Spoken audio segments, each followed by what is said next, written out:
So friends, सितारे जमीन पर या फिल्मचा ट्रेलर रिलीज झालाय आणि तो ट्रेलर मला कसा वाटलाय हेच तुमच्या बरोबर शेअर करणार आहे। तो ट्रेलर मी पाहिलाय आणि माझी काय रिएक्शन आहे, माझा काय व्ह्यू आहे तुमच्या बरोबर शेअर करतो। चॅनलला सबस्क्राइब केलं नसेल तर लगेच करून टाका आणि आपण लगेच सुरू करूया।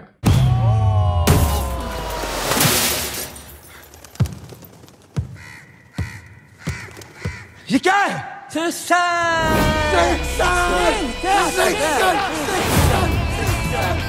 सो लाल सिंग चड्डा नंतर ऑलमोस्ट 2-3 वर्षांचा गॅप घेतल्यानंतर, बिकॉज ती फिल्म डिझास्टर ठरल्यानंतर आमिर खान स्वतः खूप डिसअपॉइंट झाला होता। खूप दिवस तो फिल्म इंडस्ट्रीपासून लांब राहिला, नवीन फिल्म त्याने घेतली नाही। बट फायनली आफ्टर 3 वर्षाच्या गॅप नंतर, म्हणजे 2022 मध्ये लाल सिंग चड्डा रिलीज झाली होती आणि त्यानंतर ऑलमोस्ट 3 वर्षानंतर आमिर खान पुन्हा एकदा त्याची नवीन फिल्म घेऊन आपल्या समोर आलाय, ज्याचं नाव आहे सितारे जमीन पर।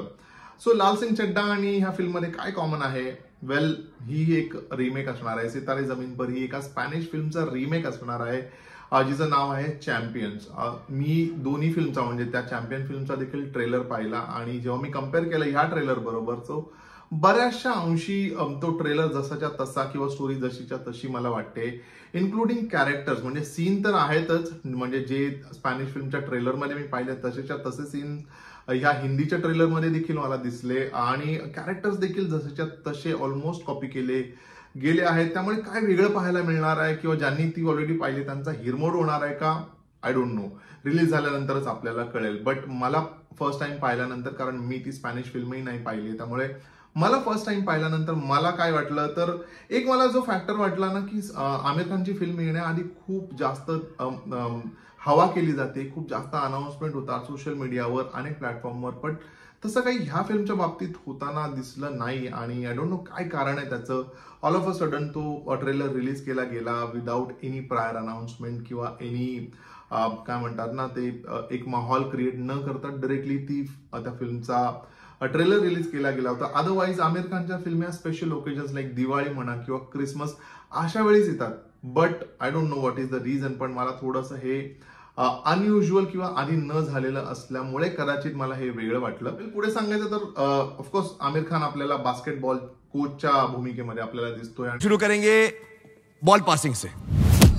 सॉरी कैसी चल रही है प्लेयर्स की कोचिंग? चप्पी चाहिए। कल के मैच में तुम लोग सब नीला पहनो। तो कोच थोडासा सनकी टाईपचा कोच आहे असंही दिसतंय, कारण त्याच्यामध्ये काही सिक्वेन्स आपल्याला दिसतात जिथे तो त्याच्या वरचा जो कोच आहे त्याला मारतो। असिस्टेंट कोच ने अपने सीनियर पर हल्ला बोल दिया। ये कोई जगह पाक करने की? आणि त्याची शिक्षा म्हणून त्याला, त्याची शिक्षा नाही म्हणजे तो काही करतो ज्याच्यामुळे त्याला शिक्षा होते आणि मग त्याला अशी शिक्षा दिली जाते की जे स्पेशली एबल्ड लोक आहेत त्यांना घेऊन एक बास्केटबॉलची टीम बनवायची आणि मग ती बनवत असताना त्याला काय चॅलेंजेस येतात, काय मजा मस्ती असणार आहे हे ट्रेलरमधनं दिसलंय। धमाल असणार आहे, कारण ते कॅरेक्टर्सही खूप इंटरेस्टिंग कॅरेक्टर असणार आहे। फर्स्ट टाइम ऍक्टिंग करणारी मुलं आहेत किंवा ते कॅरेक्टर्स आहेत, त्यामुळे त्यांना बघायला मजा येणार आहे, धमाल असणार आहे हे नक्की। मला वाटतं एक छुपा ऍस्पेक्ट जो मला थोडासा सेन्स झाला आहे, म्हणजे जसे हे स्पेशली एबल्ड मुलं आहेत, तसंच मला वाटतं आमिर खानचा देखील एक पास्ट हिस्ट्री असावी असं माझा गेस आहे। फिल्म बघितल्यानंतरच काय आहे ते डिटेल कळेल, बट ते का वाटलं ते मी तुम्हाला सांगतो। मैं तेरे लिए लड़ी, उनके लिए तू लड़ेगा। हा सीन बघितल्यानंतर मला असं स्ट्रॉंगली वाटलं की त्याची एक पास्ट स्टोरी असणार आहे आणि कुठेतरी त्यालाच लिंक करून त्याला हे मोटिवेशन मिळणार आहे ह्या सगळ्यांना ट्रेन करण्यासाठी।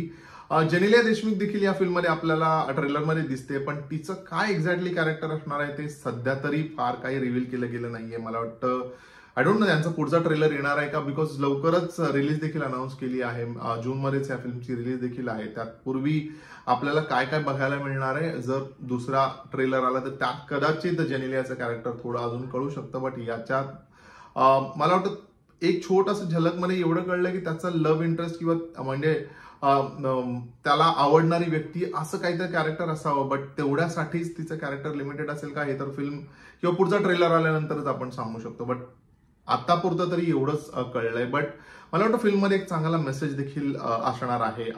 जसं ह्या फिल्ममध्ये एक डायलॉग आहे की प्रत्येकाचं नॉर्मल हे प्रत्येकापुरतं मर्यादित आहे. आपण त्याला जस्टिफाय नाही करू शकत. आपण नॉर्मल काय आहे हे आपण नाही ठरवू शकत. टीम तो नॉर्मल की बनती है ना. सब अपने अपने नॉर्मल पे टिके बैठे हैं कोच साहब. सबका अपना अपना नॉर्मल होता है. आपका नॉर्मल आपका, उनका नॉर्मल उनका. प्रत्येकासाठी प्रत्येकाचं आयुष्य म्हणा किंवा जसं तो राहतोय जसं तो जगतोय तेच नॉर्मल आहे. आणि हेच कुठेतरी सांगण्याचा प्रयत्न मेसेज ह्या फिल्ममधनं आपल्याला मिळणार असावा असं अगेन माझा ट्रेलर बघितल्यानंतर मला असं वाटलेलं जाणवलेलं आहे. बट अगेन आपण जेव्हा ट्रेलर येईल किंवा जेव्हा फिल्म रिलीज होईल तेव्हा आपल्याला कळणारच आहे आणि तेव्हा आपण पुन्हा भेटणार आहोत.